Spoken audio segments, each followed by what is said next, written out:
Boa noite a todos. Como todos podem ver, hoje nós tivemos uma inversão do nosso programa. Hoje é dia de entrevistar o nosso pároco, nosso querido pároco, Padre Adelson.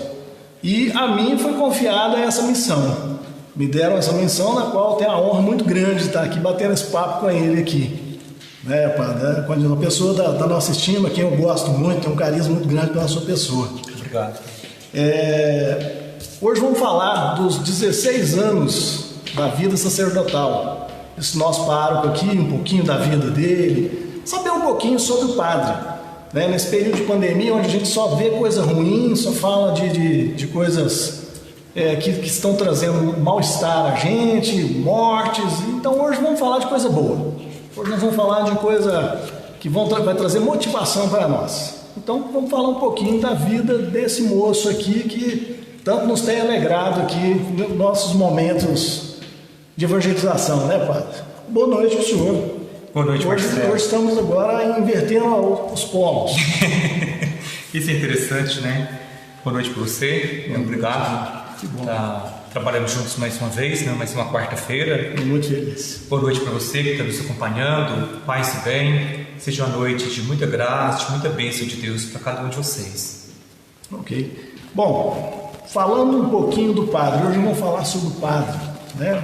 Esse aniversário, então vamos comemorar junto com os nossos telespectadores, né? Que estão nos assistindo, estão nos prestigiando esses programas todos que tivemos, né? E do padre, onde surgiu o padre? O padre de onde? Veio de onde? Nasceu onde?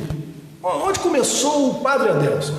Que bom. Acho essa pergunta muito interessante, Marcelo, porque eu acredito que nós somos a nossa história, né? E o Padre Adelson nasceu lá na comunidade rural de Painhos, né? Pertinho de nós. São 183 quilômetros daqui da minha casa. Sim, tá próximo. Pertinho, né?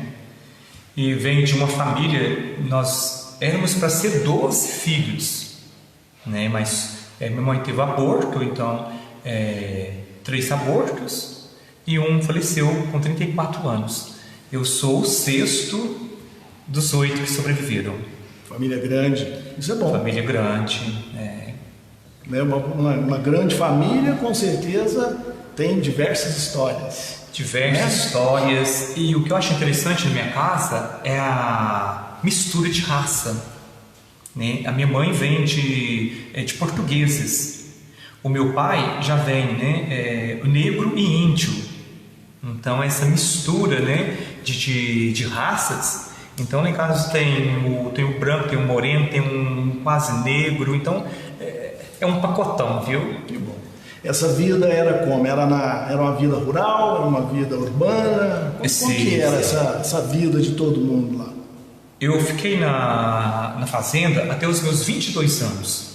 De lá eu saí para ir para o seminário, né? E ali, então nós tivemos todos os desafios, né? Como família pobre, que é uma família operária. Então lá a gente dizia assim, trabalha durante o dia para comer à noite. Né? Mas na nossa casa a gente trabalhava muito, né? Mas o meu pai tinha uma visão muito interessante, que dizia assim, o dia de prova, ou se você precisar de alguma coisa para os seus estudos, não vai trabalhar, não seja como eu, pense seu futuro, estude. Papai sempre incentivou a gente para os estudos, né? Eu achava isso muito interessante da parte dele. Sim, maravilha. Pois é, e me conta uma coisa, o senhor saiu da fazenda, já foi direto ao seminário, não, pensou antes, como é que surgiu essa vocação sacerdotal? Vocação. Como surgiu essa vocação? Foi no estalo, foi por intermédio de alguém, uma influência, o que houve? Sim, eu me lembro que a partir, creio que dos meus 6 anos de idade, eu já falava que eu queria ser padre. Né? Então eu já cresci dizendo que eu seria padre. E me motivava muito que lá na nossa paróquia nós tínhamos um padre, acredito que ele nessa época tinha os seus 68 anos, 70 anos, já era um senhor, cabeça branquinha, uma mala toda surrada, e todo mês ele ia para a nossa comunidade rural celebrar a missa para nós. E na minha cidade tinha um seminário, né, dos padres lazaristas, ou chamado padres vicentinos também, e sempre ia 2 ou 3 seminaristas com ele. Eu sempre falava: mãe, eu quero ser padre. Aí chega lá: viu o padre, viu o seminarista? Então eu quero ir hoje.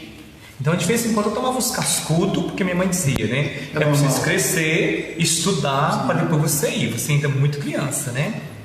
Então este padre, José Lima, né, acredito que hoje ele está numa casa de repouso da congregação no Rio de Janeiro, né? Acredito que ele esteja lá ainda. Maravilha. E o senhor saiu de lá para ir para o seminário com quantos anos? Saí com 22 anos.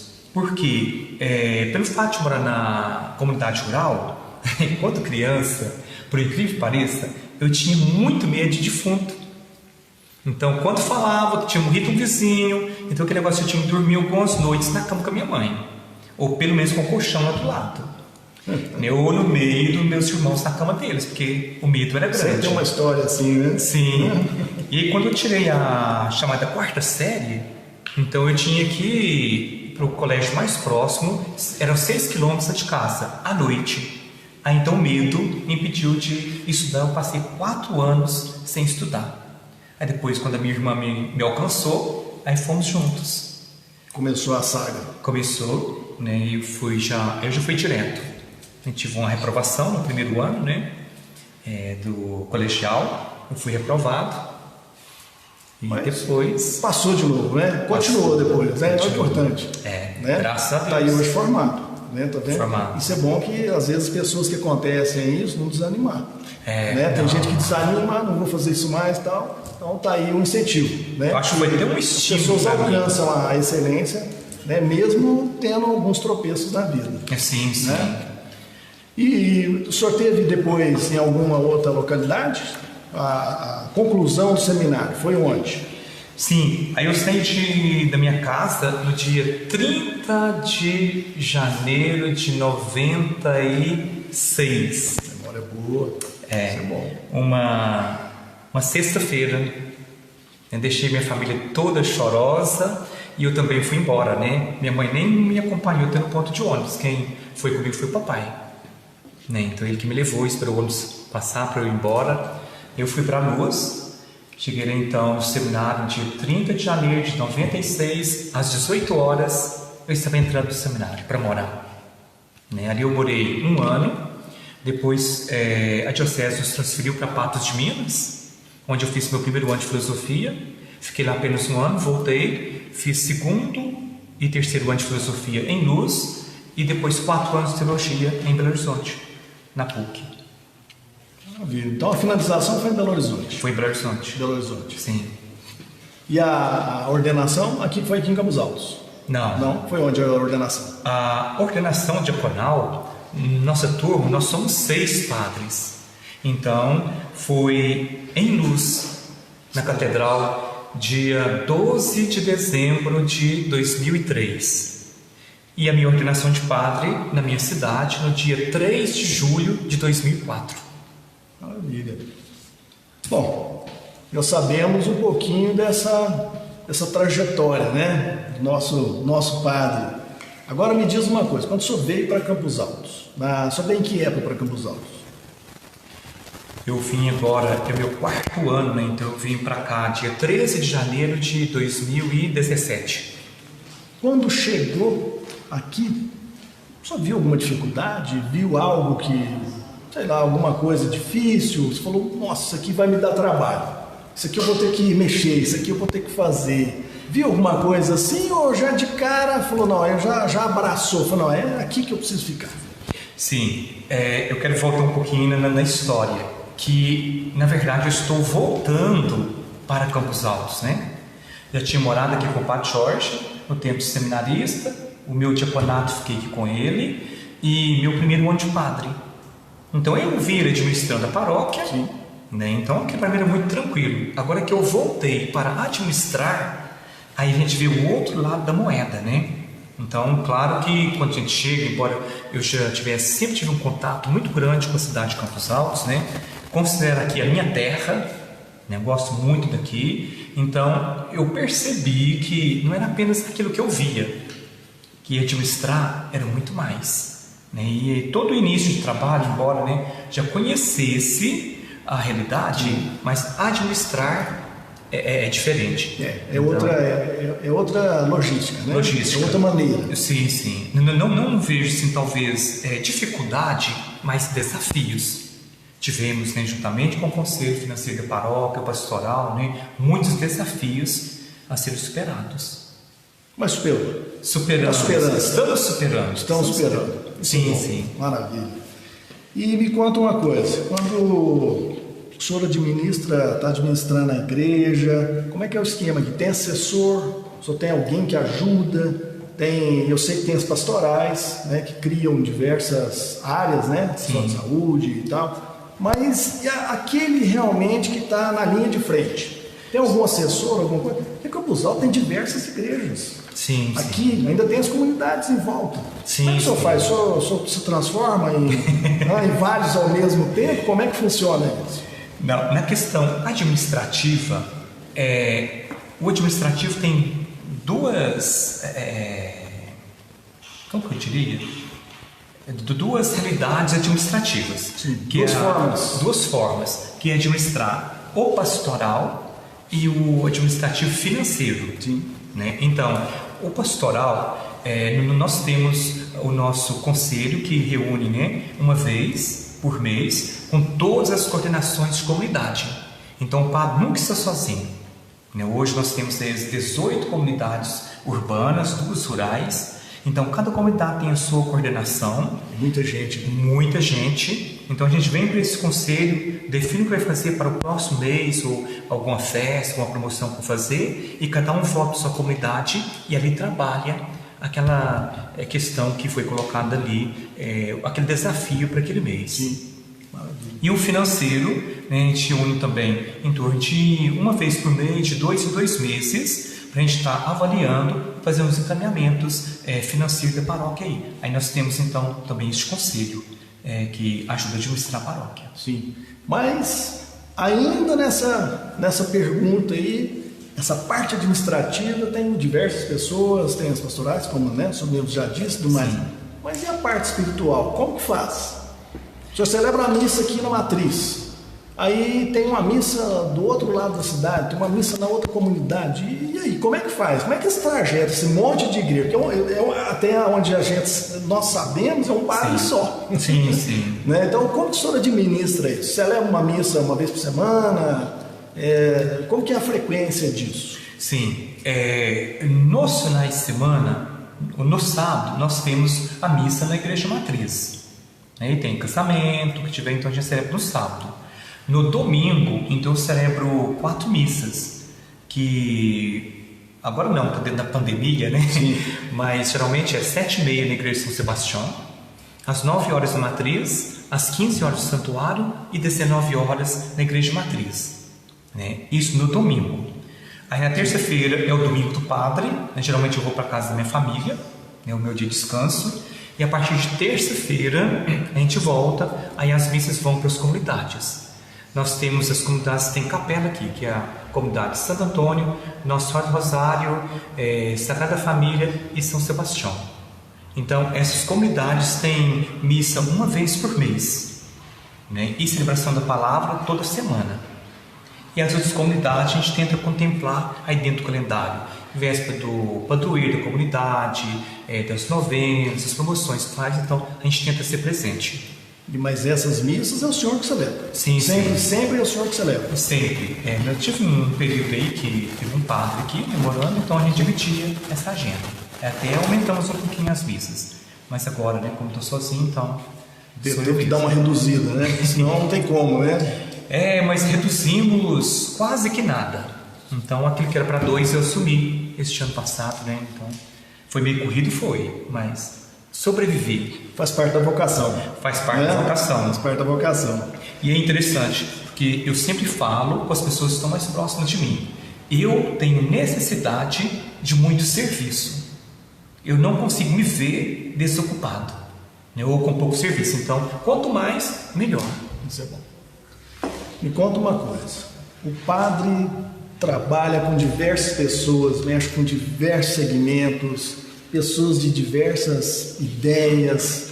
Como é que o psicológico do padre trabalha isso? Como que é a maneira de o senhor administrar isso? Porque tem pessoas de todo jeito, todas as idades, de todas as maneiras. Sim, sim. Né? E cada um aborda de uma maneira. Como é que o senhor administra isso? Isso é interessante, né? Tem pessoas que parece que elas estão ligadas no automático do negativismo. Nada funciona. Vamos fazer isso. Não funciona. Isso. Não, já pensou muitas vezes, mas não funcionou. Então, o que eu faço? Eu levo tudo isso para o conselho e apresento a situação lá. E a maioria das ideias é que vence. E aí depois então eu vou administrar. Olha, não é que você perdeu, é porque um grupo maior achou que a ideia seria funcional. Então vamos colocar para funcionar.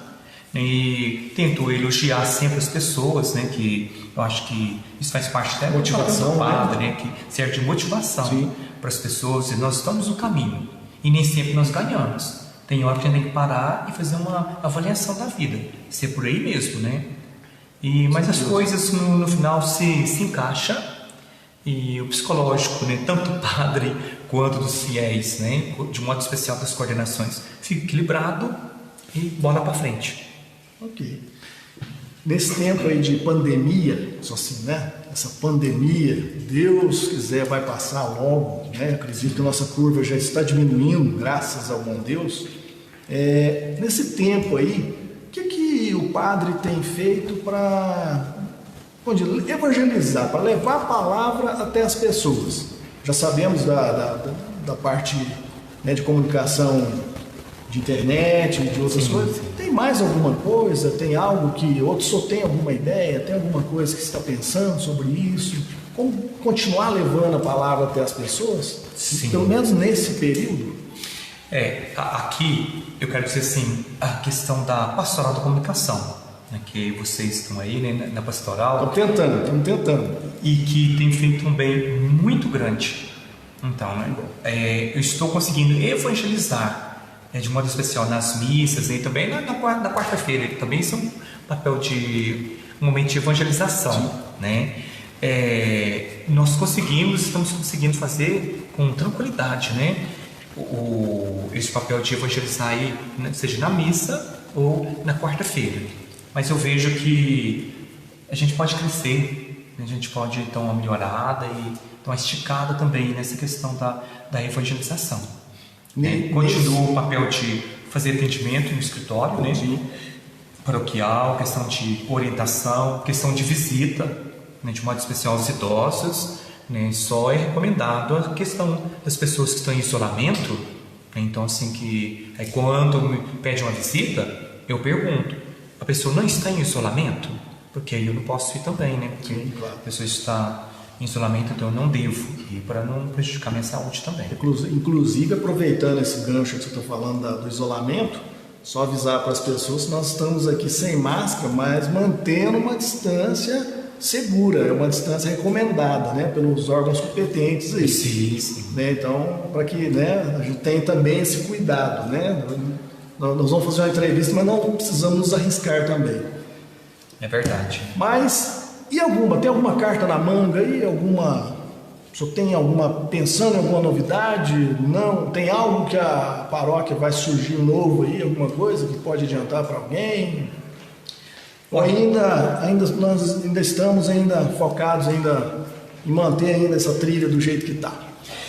Eu sou muito otimista. Então eu sempre falo que o dinheiro eu não tenho, mas eu tenho muitos projetos. Então eu vejo assim que, não digo a carta na manga, mas já é uma realidade nossa aí. Nós precisamos de investir muito, porque a gente está terminando a reforma e ampliação da Igreja de São Sebastião. Acho que seria um grande presente para a comunidade, quando ver tudo pronto, toda reformada, mobiliada. Então assim, vai ser um grande momento de celebrar a vitória daquilo que o povo esperava já há muitos anos, né, quase 20 anos, esperava por aquela reforma. Então agora nós começamos com todos os desafios e dificuldades. Estamos conseguindo ir. Agora na pandemia paramos, né, porque o dinheiro também ficou mais curto e questão de profissional. Então preferimos dar uma parada, né? Mas lá, no caso, por exemplo, está aberto? Se alguém quiser ir lá visitar, conhecer a obra, alguma coisa, está aberto? Poderia ir lá para ter alguma visitação ou não? Olha, no momento, durante o dia, as pessoas que querem ir lá, pede ao Solivindo, né, que é o cuidador de lá, o zelador, então ele abre. Mas nós já estamos colocando os vidros, né, nas janelas lá, para a gente estar tentando retornar a reforma da igreja. Maravilha. Seria bom, né? Para as pessoas irem lá e conhecer, né? Como está ficando a sim. obra, né? Tanto que está ficando bonita a igreja, né? Está ficando bacana, viu? Realmente está ficando muito bonita. A igreja vai ficar muito bonita. Sim, uma sim. nova São Sebastião. Sim, sim. Né? Com certeza. Me conta uma coisa, vamos falar lá de cima, vamos falar lá do santuário. O senhor lá, como diretor espiritual do santuário lá, como está o santuário? Como está a situação do santuário hoje? O que o senhor diria sobre o santuário hoje? O santuário, hoje, o que nós percebemos? Que ele é muito mais visitado.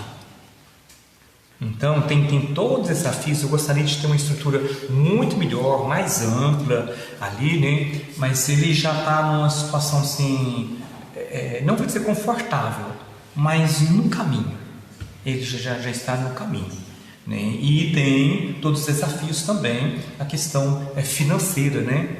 Então tudo passa pelo bolso, a questão assim, de desenvolvimento, de crescimento, né? Sim. Mas eu gostaria muito de estar colocando alguns muros na frente ali para tirar aquela impressão de ficou bastante, fazenda, né? Sim. Tem uma amplitude muito bonita, ficou muito bonito, está todo gramado, né? É assim, como se tivesse um novo santuário. Um novo santuário. Né? Um novo santuário. A grama. Uma nova paginação. Sim. Né?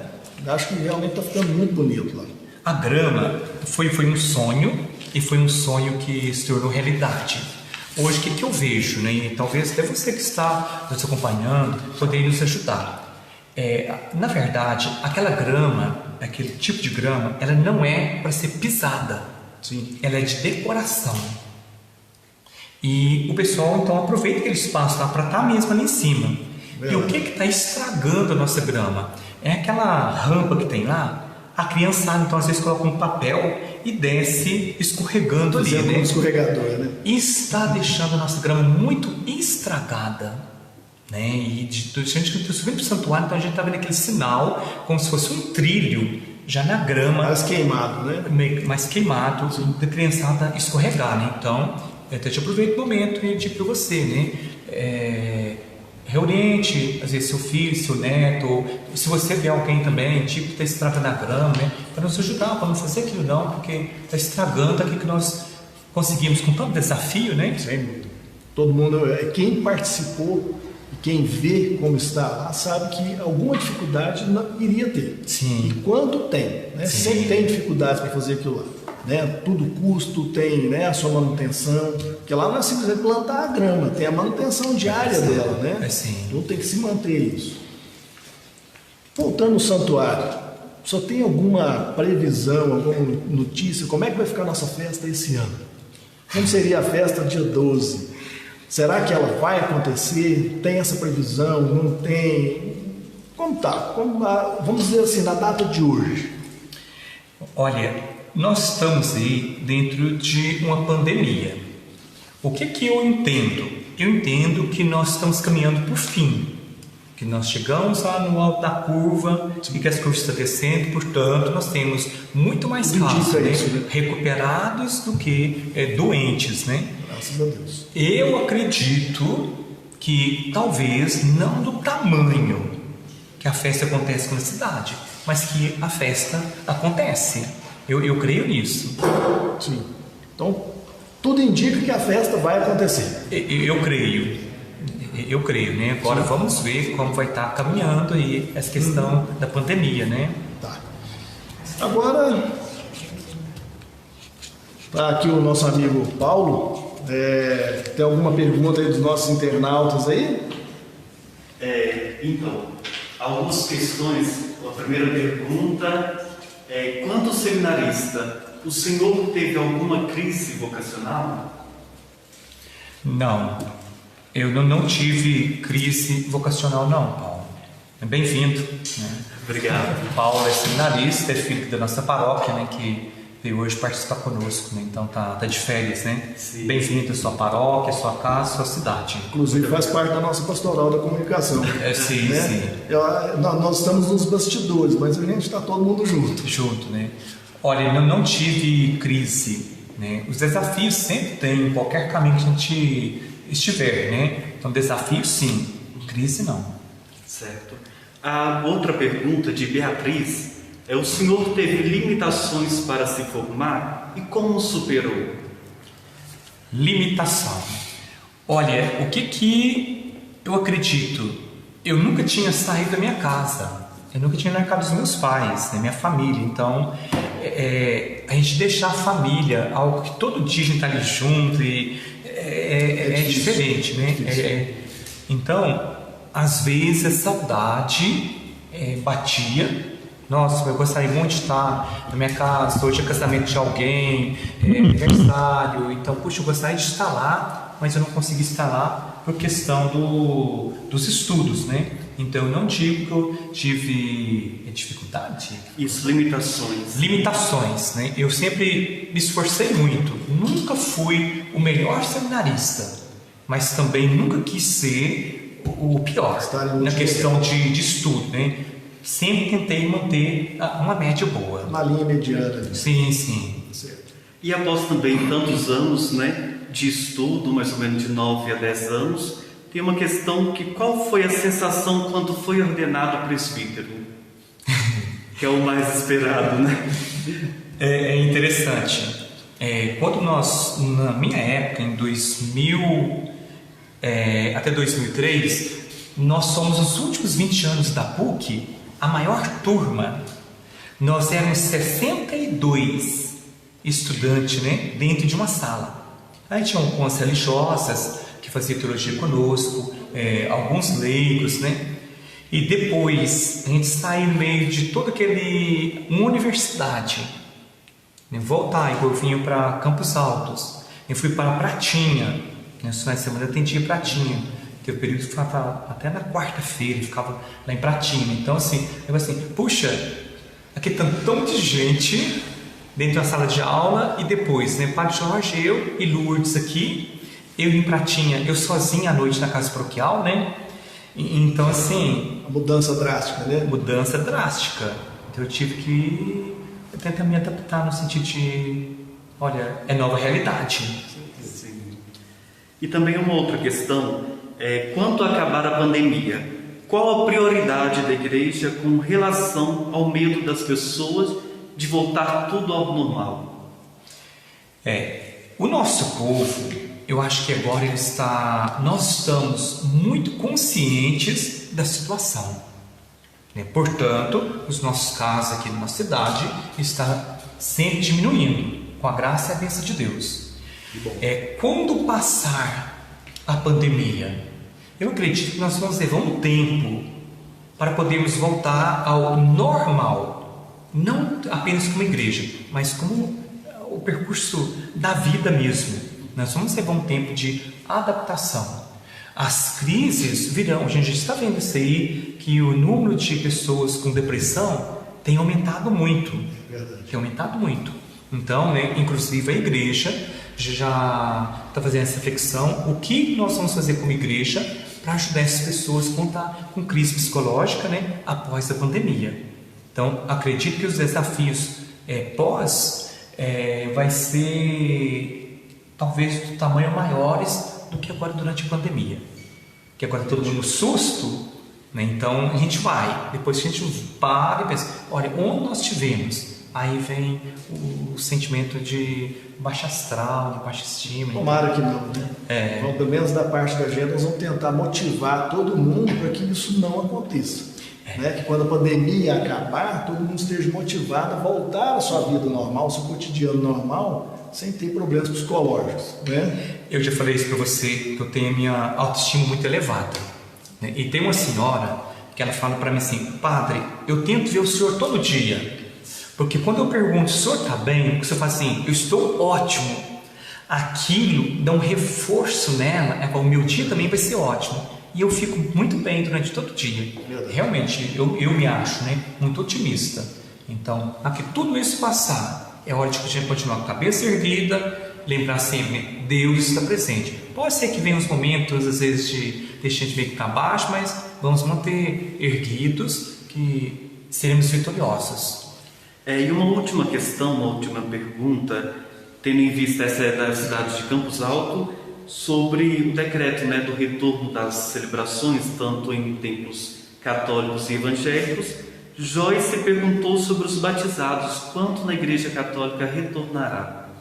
Sim, olha, a questão das celebrações, né, foi avaliada essa semana no comitê. Então foi pedido que todas as igrejas, né, que queiram voltar, que criasse nessa semana um plano das ações para os momentos de celebração, né, tanto igrejas evangélicas quanto católica, e isso vai ser apresentado no comitê na segunda-feira.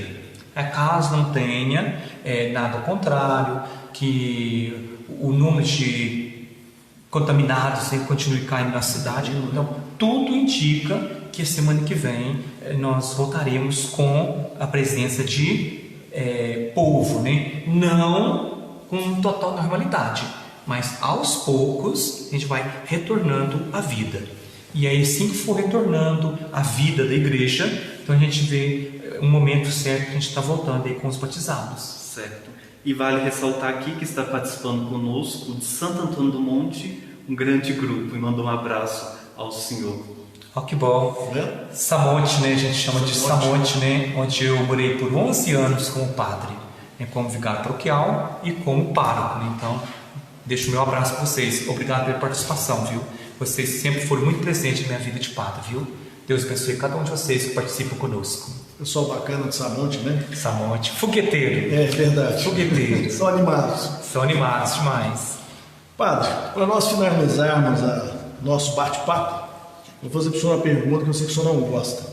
Mas, infelizmente, diante das situações, eu não tenho como deixar passar essa pergunta. Como que está a saúde financeira da igreja?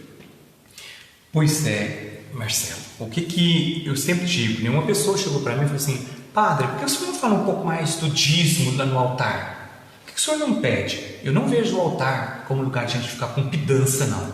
É o momento de estarmos em oração, elevar o pessoal mais para próximo do coração de Deus, né? E eu falo, tudo tem o seu lugar para a gente estar fazendo. E hoje os nossos desafios, essa questão da saúde financeira, ela ficou um pouco prejudicada. No primeiro, segundo, terceiro mês de pandemia, os nossos resultados financeiros, as nossas doações, elas reduziram em quase 70%. Diferença muito grande.